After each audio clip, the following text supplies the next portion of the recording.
অবহেলার ছলে ছুড়ে দেওয়া আধ খাওয়া পেয়ারা, কে জানতো এটাই বদলে দেবে এই অভিশপ্ত বাড়ির ইতিহাস। পচা ফলের বুক চিরে ধ্বংসস্তূপের মাঝে মাথা তুলল কচি এক সবুজ প্রাণ। বিশাল বিরানভূমিতে তোতার চোখে পড়ল একরত্তি প্রাণের স্পন্দন। এই মৃত্যুপুরীতে নতুন অতিথি।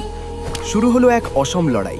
ঠোঁটে নারকেলের মালায় একটুখানি জল আর অনেকখানি আশা।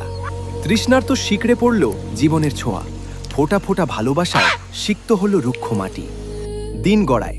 অতন্দ্র প্রহরীর মতো সে আগলে রাখে চারাটিকে। ঝড়ঝাপটা থেকে বাঁচাতে সে একাই ঠাল। অবশেষে এলো সেই দিন।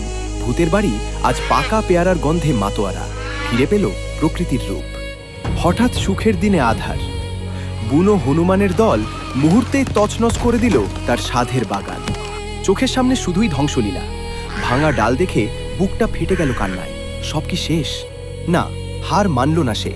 চোখের জল মুছে